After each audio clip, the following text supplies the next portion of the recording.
Olá, educadores, educadoras. É um prazer estar aqui novamente com vocês. Bom, e agora que nós já passeamos por alguns conceitos e fundamentos importantes, né, que alicerçam a experiência de comunidade de aprendizagem com a Michele, é hora de explorar um pouco mais algumas questões em torno da mobilização de uma comunidade de aprendizagem. Nós já anunciamos na nossa primeira web, e vocês já devem ter conferido na trilha desse componente, que a ideia de convite ela é acompanhada pelo verdadeiro interesse pela experiência do outro, né? É acompanhada de uma escuta atenta e respeitosa, acreditando que cada um pode trazer o que há de melhor e se engajar em uma construção comum a partir do momento em que essas pessoas são reconhecidas. Então, a própria ideia de convite já nos coloca num registro de reconhecimento, de mobilização, de cuidado. E não dava para ser diferente, né? Para constituir uma comunidade de aprendizagem, é necessário desejar participar. É necessário estar junto, querendo transformar e criar com os outros. E ao contrário, não é para constituir uma comunidade de aprendizagem, não é necessário passar por um processo exatamente formal, né, se submeter a algum protocolo muito rígido para atestar que você é uma comunidade de que a escola é uma comunidade de aprendizagem. Não é necessário não existe isso, né.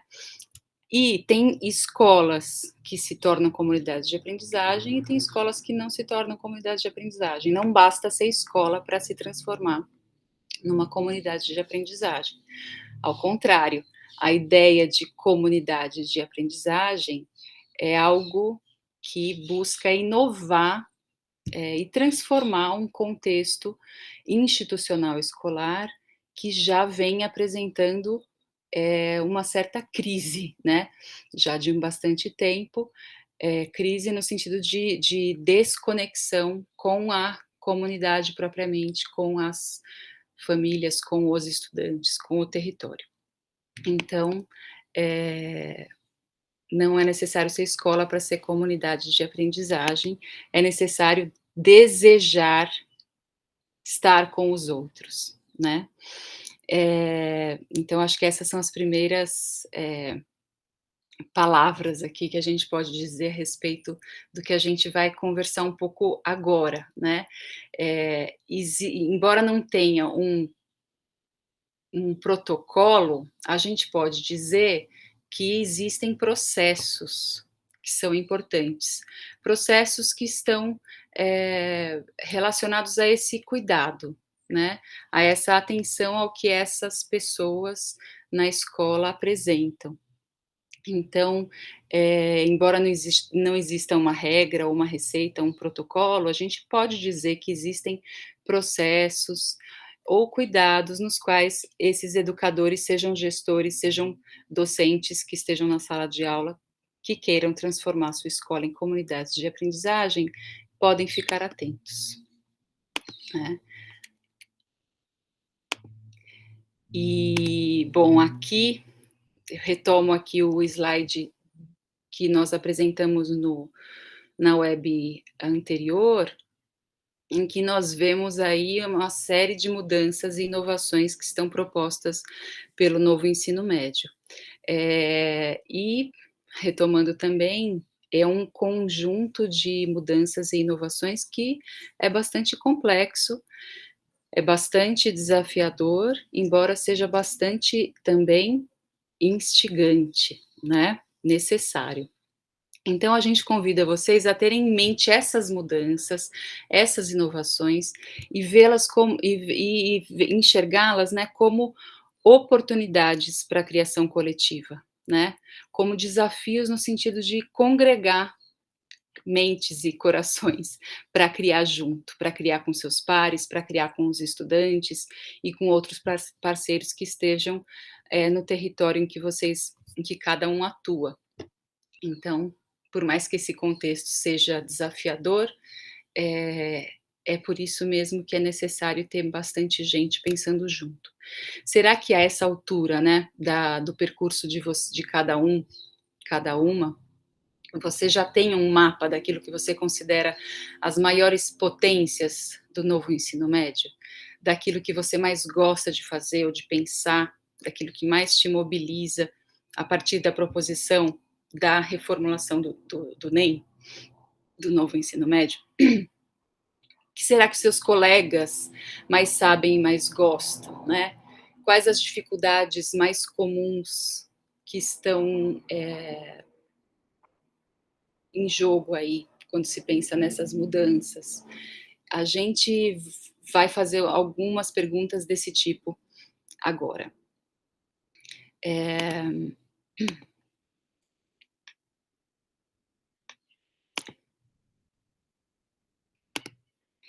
E aqui, para falar dos processos ou dos passos para a constituição de uma comunidade de aprendizagem, a gente vai fazer uma analogia com o ciclo da natureza visto no crescimento de uma árvore, né.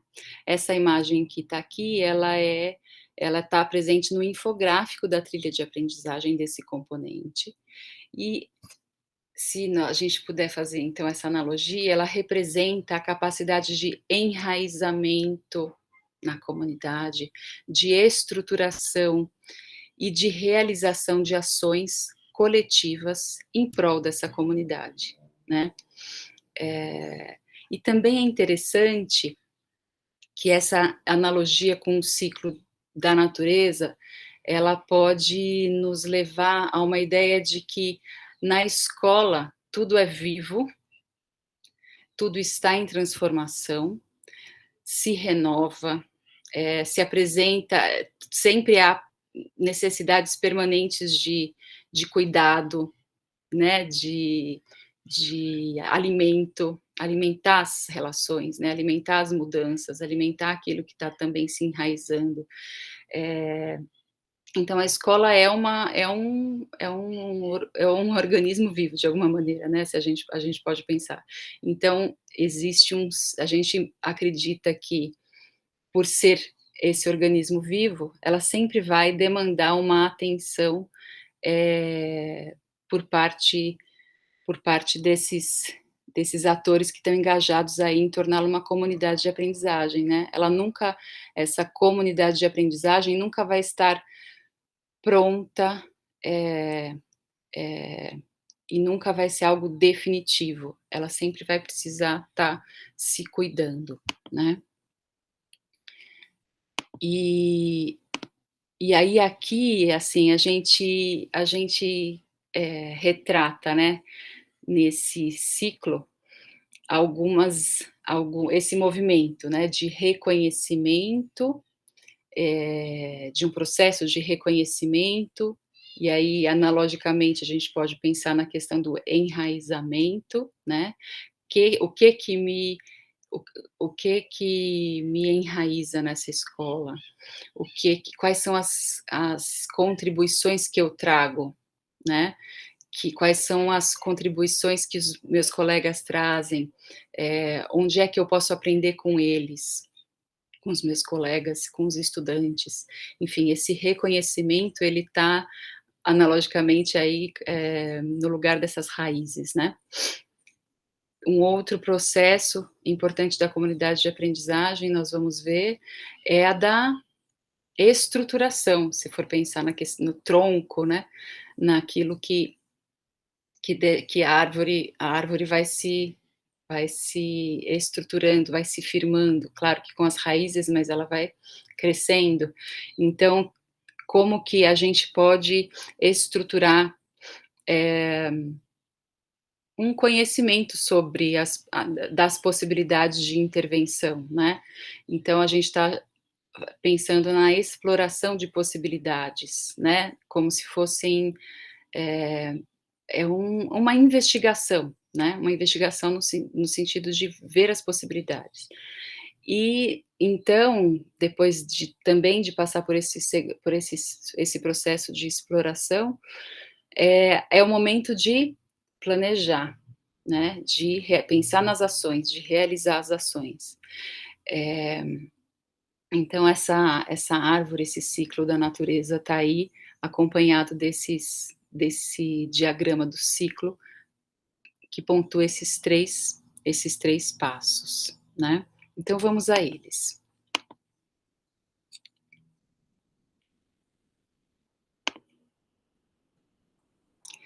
Eh, quais as mudanças, né, e inovações que são,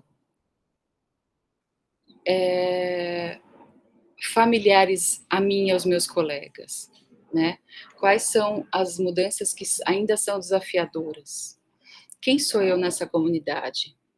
Quais são as nossas forças e as nossas necessidades? No que eu posso aprender, com os meus colegas e no que eu posso colaborar, né? Então esse processo de reconhecimento, de enraizamento, fala da da de se ver nesse coletivo, eh, e de se ver na sua singularidade, nas suas diferenças, né. Lembrando que um coletivo, ele precisa de diferenças, ele precisa de complementaridades e não só de pessoas que pensam de forma semelhante ou que têm as mesmas posturas, as mesmas características, né. É claro que um coletivo ele compartilha de valores, né, tem valores comuns ali, mas para o coletivo funcionar, ele precisa das singularidades ali sendo reconhecidas, e elas são necessariamente diferentes, né. Então esse processo de reconhecimento tá vem com essa pergunta: "O que que eu mais", então pensando no nas mudanças do ensino médio, naquelas, né, nas questões de projetos de vida, por exemplo, ou metodologias ativas, o que que está mais fazendo sentido para mim? Ou eu tenho uma relação muito forte com os estudantes e eu conheço, eh, bastante o território, isso é uma coisa que eu já posso, eh, que tem a ver com uma potência, né, que eu posso trazer para o coletivo, ou eu sei fazer determinadas, coisas no espaço, eu sei pensar o espaço junto com os estudantes, isso pode ser, enfim, quaisquer que sejam as habilidades, as competências e as contribuições, eh, elas não podem passar despercebidas nesse momento, né. E então esse é um momento de reconhecimento que é de conhecimento do grupo, né, que grupo é esse? O que que esse grupo traz? O que que essas diversas pessoas trazem, né. Na sequência, então, tem tem um momento de exploração, né. Então uma vez que a gente já se conhece um pouco, já reconhece as nossas potências e e também necessidades, né, profissionais, né, a gente pode imaginar possibilidades de projetos comuns, né. Qual que é a diferença deste momento para o anterior? O anterior é de reconhecimento e a preparação de um terreno, né. É o reconhecimento dos laços e da existência de complementaridades e semelhanças.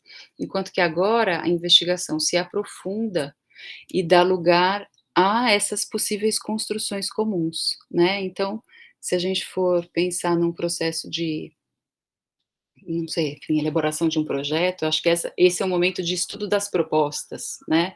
Então é um momento que, tendo em vista aquelas mudanças e inovações do novo ensino médio, é o momento de olhar para elas e abrir, né, de abertura.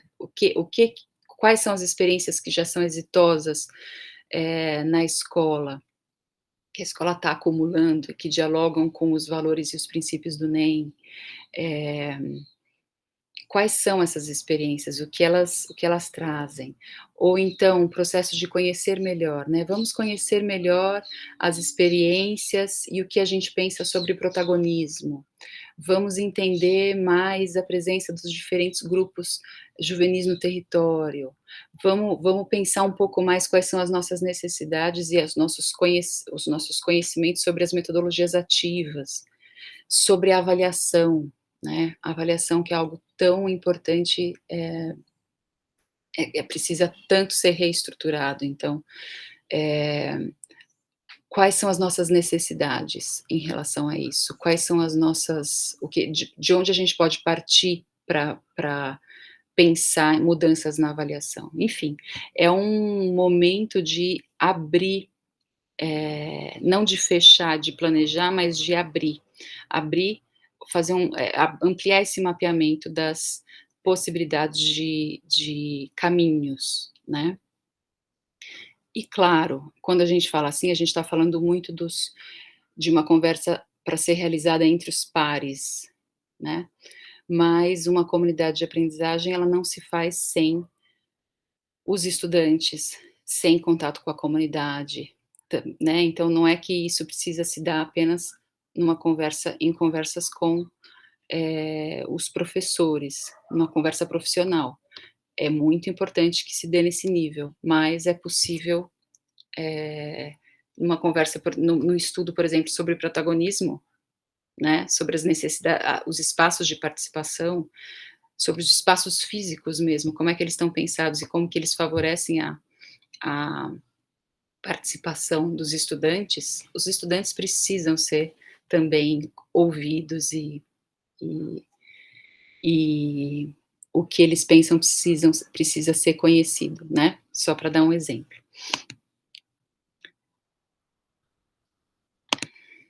Por fim, este é chegado então o momento, né, de construir, construir, ações, né, então é importante que se tome decisões, se priorize, se planeje, né, então no momento anterior se abre, se amplia o mapeamento e aqui é um movimento de fechar, de priorizar, por onde essa comunidade vai começar, quais são os projetos essenciais, eh, de que forma essa comunidade vai se organizar.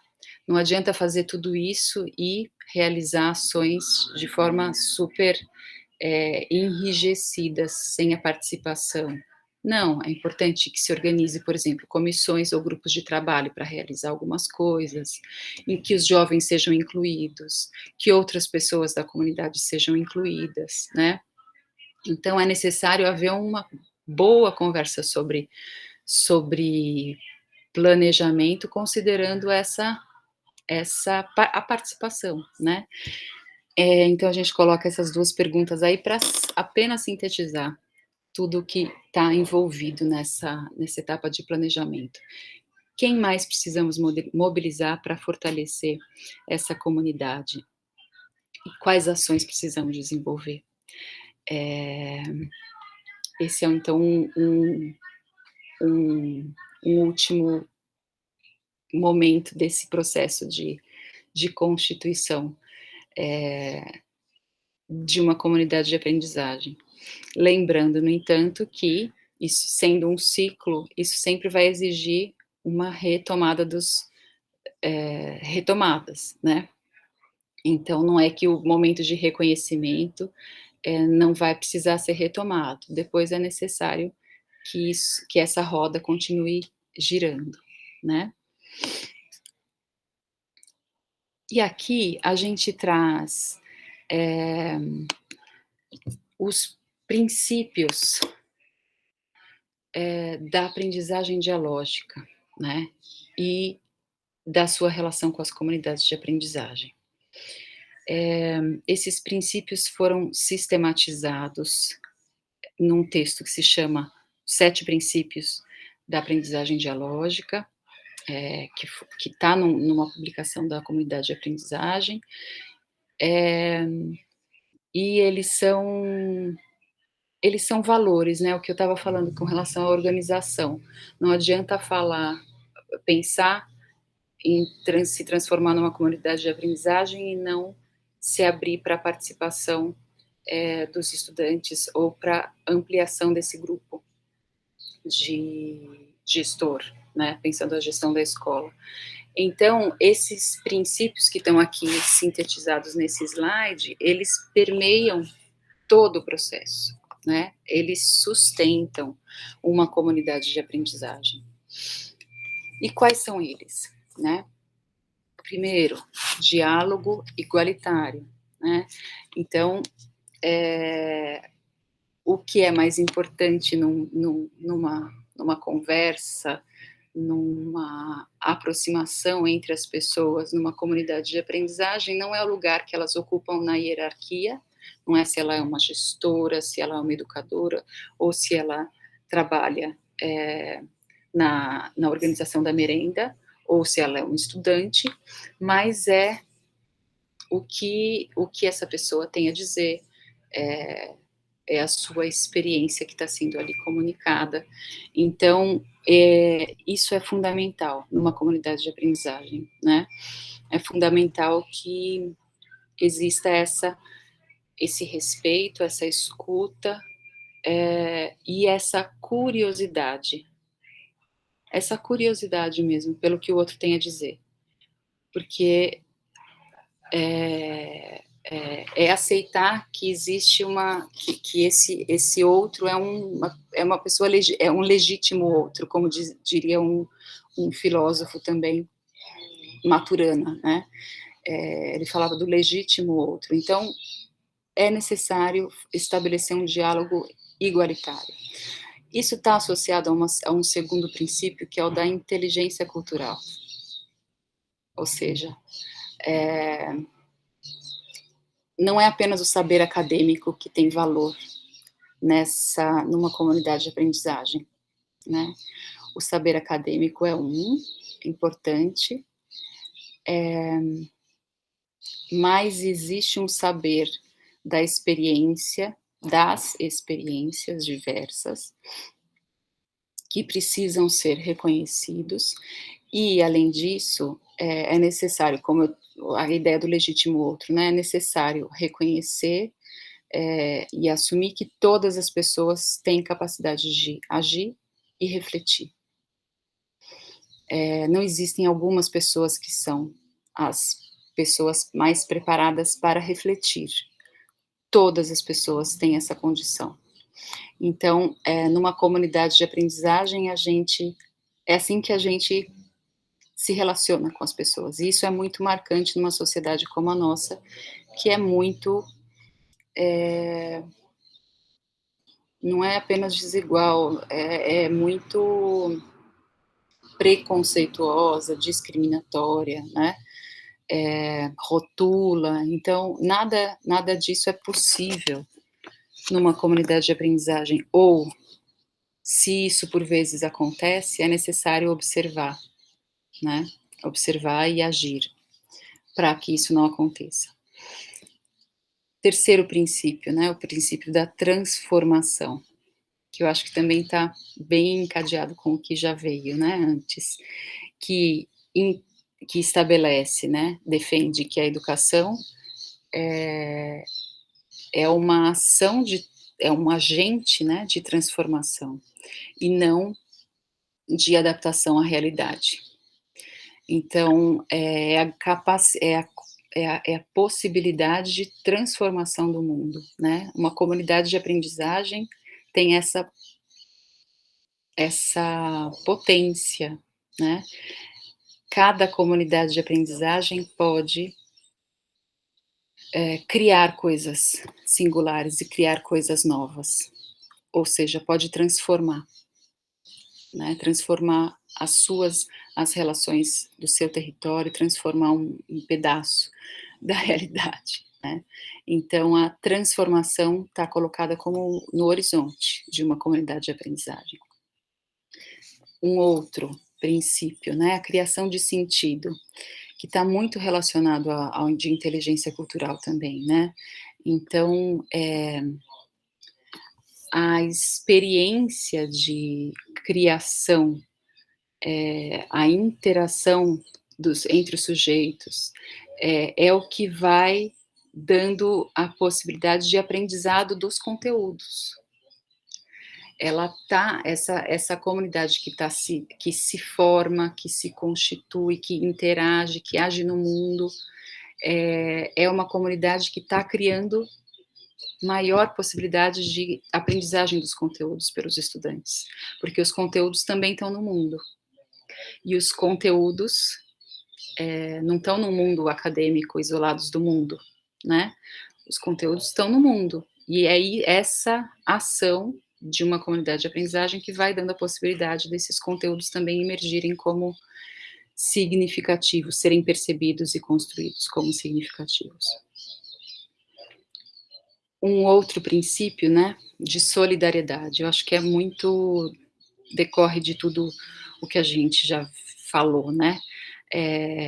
Uma comunidade de aprendizagem é uma comunidade é formada por pessoas que estão exercendo, né, que estão praticando a solidariedade, pra própria constituição dessa comunidade, reconhecimento dos valores uns dos outros, das experiências uns dos outros, como para intervir, né, uma comunidade que é capaz de pensar na realidade, naquilo que é necessário transformar, é uma comunidade que é mais solidária, né, que a solidariedade existe como um valor. A dimensão instrumental é um sexto princípio que também não pode ser ignorado, né. Então, eh, nela se dá a aprendizagem de instrumentos fundamentais para a inclusão nessa sociedade, na sociedade que a gente vive. Então ela, porque cria mais sentido, ela também se transforma ela viabiliza ainda mais essa dimensão estrutural. E por fim, a igualdade de diferenças, né, para fechar. Então todas as pessoas têm o direito de serem respeitadas em suas diferenças. Acho que depois de tudo que foi colocado, isso fica bastante claro, né.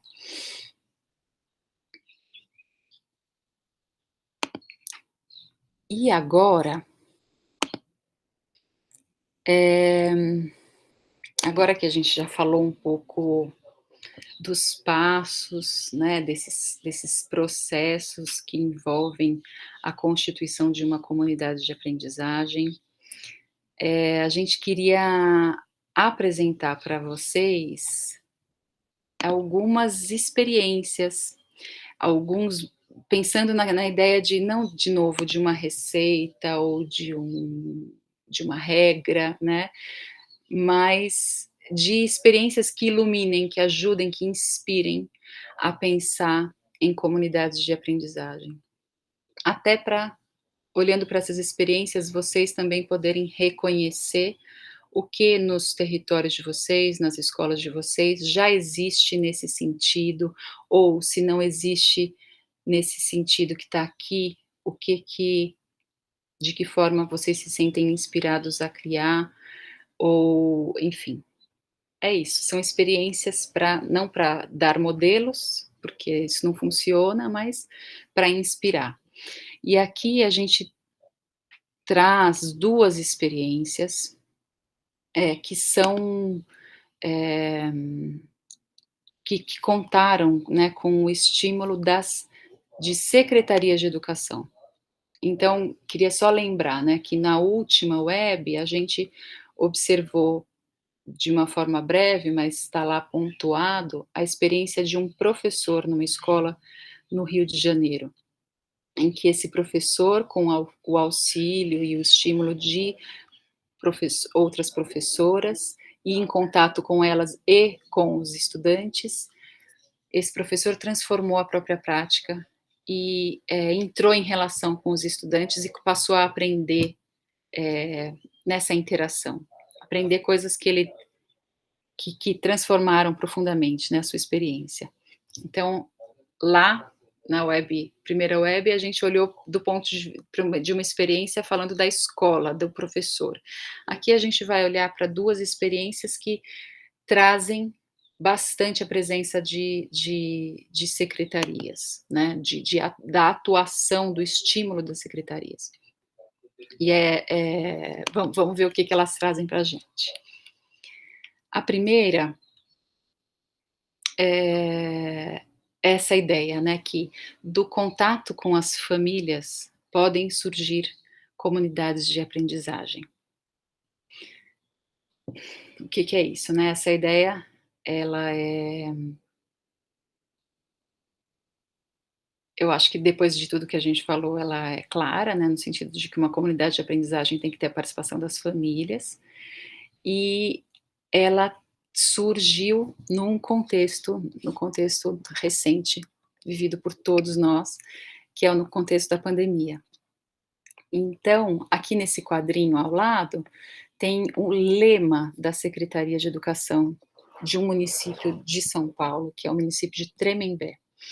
E esse lema diz o seguinte: "Ninguém em casa sem aprender, porque famílias e escolas estão juntas". Então esse foi o lema que a secretaria, eh, passou a utilizar. E de que forma que ela se organizou para isso, né.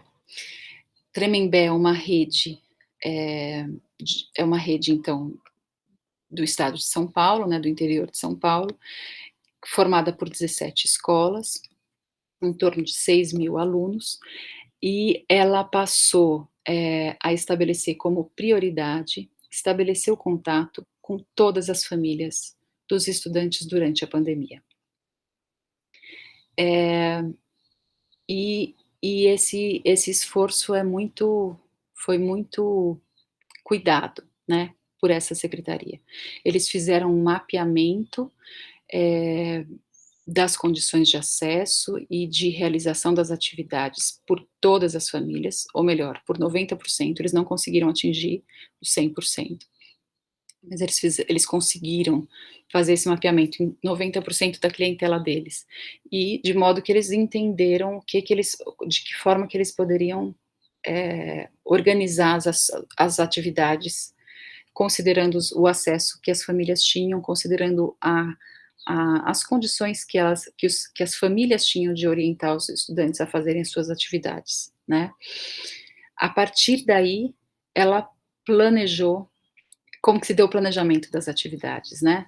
Não foi uma mera transposição das atividades da sala de aula para a casa dos estudantes. Ao contrário, né, eles entenderam que eles não poderiam assumir que os familiares, os responsáveis, os pais e as mães, não poderiam assumir que essas pessoas, teriam condições de atuar como educadores. Então eles não assumiram isso e eles resolveram iniciar, eh, pela ideia de que do valor pedagógico da rotina da casa, né. Então as primeiras atividades que foram enviadas, colocaram isso em jogo. Eh Como é que as famílias poderiam olhar para aquilo que elas faziam cotidianamente com as suas crianças, com os seus filhos, olhando para o valor pedagógico dessas ações, seja cuidar da horta, seja fazer um jantar todos juntos, seja, eh organizar um pedaço da casa, enfim. Então as atividades exploraram primeiro esta dimensão, né, e depois foram colocando em questão pelos diversos componentes, os conteúdos de forma bastante contextualizada, inclusive, eh, colocando em questão a própria crise que nós estamos vivendo, né. Naquele momento em que isso iniciou, estava mais aguda ainda, com relação à pandemia.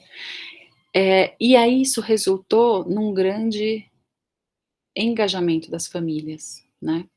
Então, além da maior participação nas atividades, as famílias também passaram a cuidar uma da outra.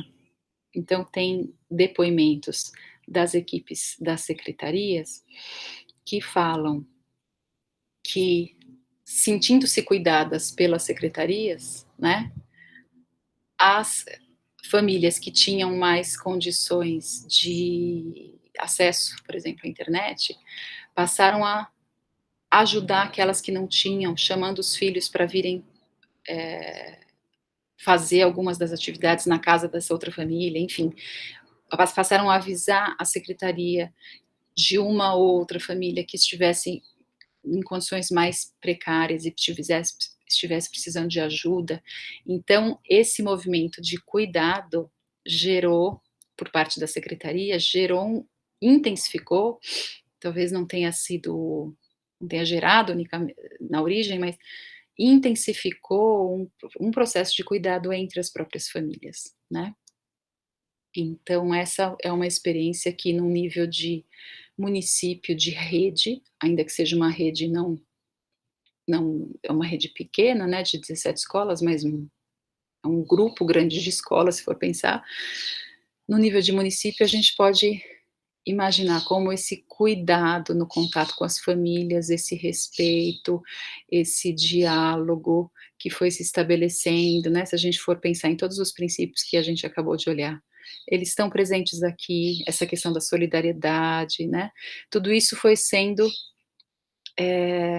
esse movimento foi possibilitando ter essas experiências, né. E dá para imaginar que em cada escola isso deve ter, repercutido de uma forma interessante, né. Eh, Só isso é necessário para constituir uma comunidade de aprendizagem? Não, muitas outras coisas, muitos outros movimentos, mas esse foi um movimento interessante, né. Essa é uma experiência. E a outra experiência que a gente queria compartilhar com vocês, é uma experiência que fala do planejamento colaborativo entre escolas, né. Então, do planejamento colaborativo entre escolas, não apenas internamente, podem surgir comunidades de aprendizagem, né. Eh, e que caso é esse, né, no município Almirante Tamandaré, no Paraná, o secretário de educação novamente observou que numa escola da rede, eh, os professores tinham tomado a iniciativa de realizar um planejamento de forma colaborativa durante a pandemia, né. Esses 2 casos, então, tratam desse nosso momento, né. Eh, então, observando que os professores dessa escola estavam realizando o planejamento de forma colaborativa, eh, o secretário achou que isso poderia ser expandido para a rede toda, né, e aí ele construiu, junto com a equipe técnica e junto com as escolas, uma maneira dos professores, planejarem de maneira, claro, virtual, né, online, mas de forma colaborativa. Então, os professores formaram grupos de trabalho, planejaram juntos, por componente e por ano, né, planejaram juntos, grupos de trabalho, desculpa, envolvendo um mesmo território, né, então num mesmo território, vamos imaginar que tem 5 escolas, né, localizadas ali, que trabalham com a mesma comunidade de estudantes, mais ou menos, né. Esses grupos de 5 escolas se reúne, num outro tem 3 escolas, esse grupo de 3 escolas se reúne. Nesse pes nes Nesses pequenos grupos de, escolas, os professores formaram grupos de trabalho, planejaram, compartilharam suas produções, fizeram ajustes pensando em algo muito específico que seus PPPs trouxessem, ou em características de seus alunos que eles achavam importante ter em mente. E essa experiência de planejamento colaborativo foi algo muito, muito forte para os professores, né. Então eu trouxe aqui apenas 2 depoimentos, mas na matéria que está disponível no Centro de Referências em Educação Integral existem outros. Eh mas depoimentos de que falam como esse da professora Helenise, né, de como que os professores aprenderam uns com os outros, e isso os fortaleceu nesse momento de pandemia tão grave e enfim, que todo mundo estava essa sim uma novidade, né, absolutamente desafiadora, em muitos sentidos, né. Então, estar junto, planejando, pensando junto, construindo possibilidades de trabalho, pensando no seu território, foi algo muito importante para esses professores. E a coordenadora pedagógica Renata Matos, que é esse outro depoimento que está aqui destacado, falou também ressaltou esse mesmo aspecto, né, como que a prática desse planejamento colaborativo, fortaleceu a formação continuada, né. Então uma formação continuada desses professores que não foi realizada trazendo-se outra pessoa para falar sobre o que eles estavam vivendo, eles mesmos, junto com a coordenação, mas principalmente eles mesmos, puderam construir saberes, conhecimentos, juntos, né. E isso foi algo muito, muito importante. Então, de novo, né, se a gente for pensar naqueles princípios que nós vimos, muitos tiveram presentes nessa experiência.